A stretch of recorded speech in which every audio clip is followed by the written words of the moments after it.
fourth annual Guns and Hoses Hockey Challenge. We started this thing right after 9/11 in 2001. Guns and Hoses obviously means the guns are for the cops, hoses for the firemen. It's basically a game between the New York cops and fire against the Boston cops and fire. And this year we're playing the New York Fire, but we don't want to lose because it's our home rink.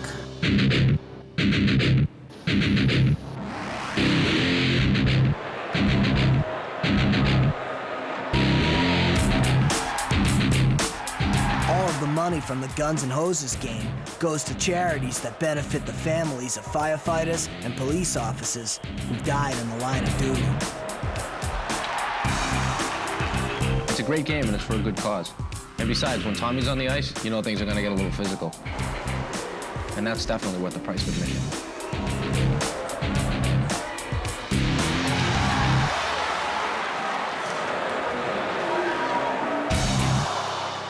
Neil Mullane was a fireman in New York before coming home to Boston. We don't have enough young guys. New York just put 1,000 guys on. I actually know some of the guys on the New York team. When I started my career, Boston wasn't hiring, so I went down to New York and became a firefighter for FDNY. I love New York. I mean, it was great. I had a great time, but it's hard to get away from your roots here. Get out of there, get up! Come on, Ruff, pay attention. I thought about it. Like, this is a great job, but I could be doing the same job where I grew up, rooting for the Red Sox, or rooting for the Patriots, not listening to them yell and scream, rooting for the Yankees, but it was a tough decision, though.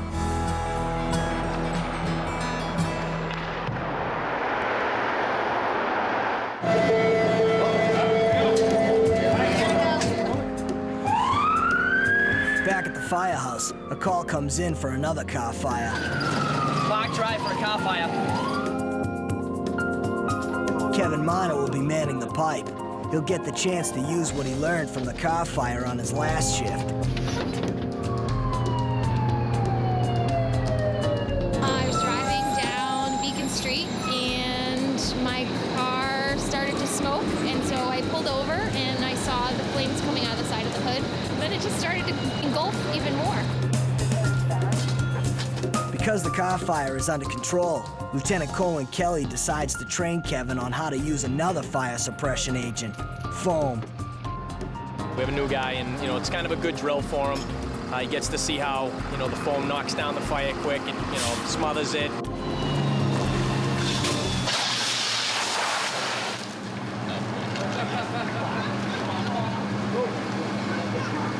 Foam work. He had the nozzle open when they charged the line. He just wasn't ready for it. He didn't think that they were going to charge the line at the time that they did.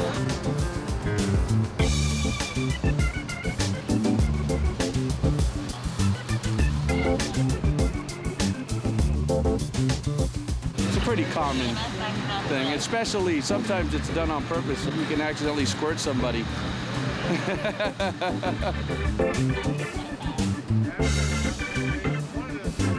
At the end of his first week, Kevin Miner is still getting used to being an engine man. It's a whole new different world, so it's just going to take a little while to get used to, but I'll get it in a couple weeks.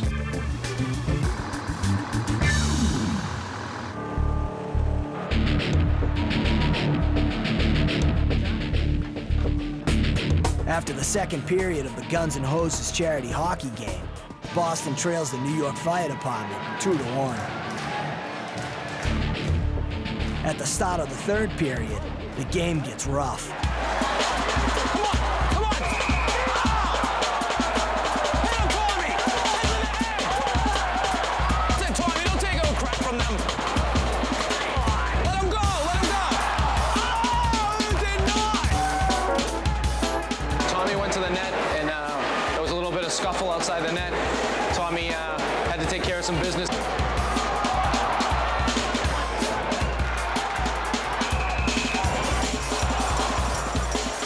I mean, you can't let these guys push you around.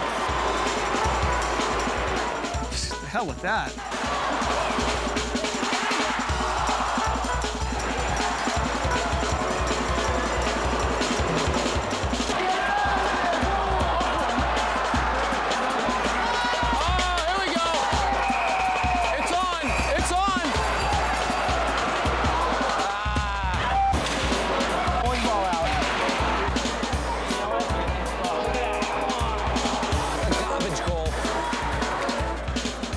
game was much better than the score. I mean, we had a couple fights. Hit him, Freddie! There we go. Got chippy, and the fans loved that crap.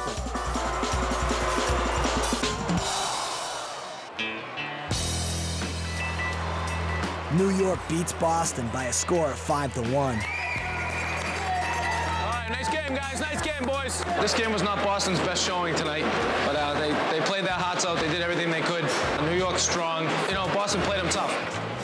We look at it this way. We raised money. People paid $10 a head, and we gave them a show. It was a chippy game, and it's always that way between us and the New York Fire. You know what I mean? It's always on the brink of a Donnybrook. Tommy Carroll and his team will get a chance to redeem themselves in the next Guns N' Hoses game when they face the New York City Police Department. Oh, at least there's beers at the bar, boys.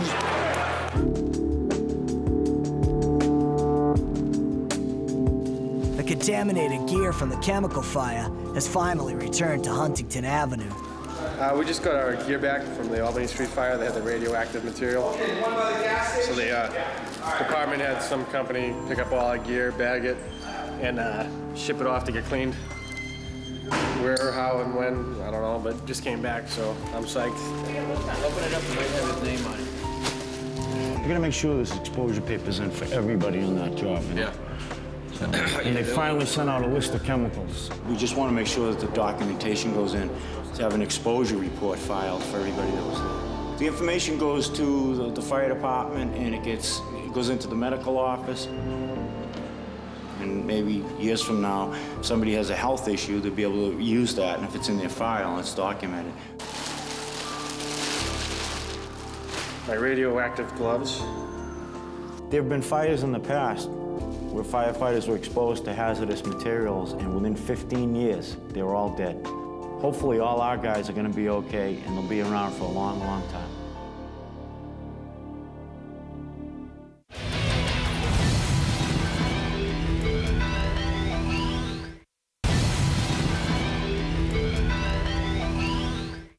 After battling 2 car fires, a hardware store blaze, and a burning mattress, Kevin Miner faces his toughest job yet, cooking dinner.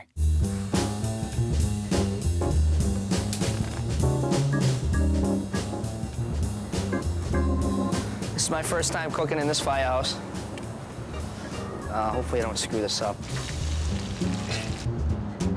You know, if I overcook the meal or undercook the meal, I'll hear about it for the rest of my career. Hopefully it doesn't take that long, because usually there's some hungry bellies down there, so hopefully nobody gives me any crap for it.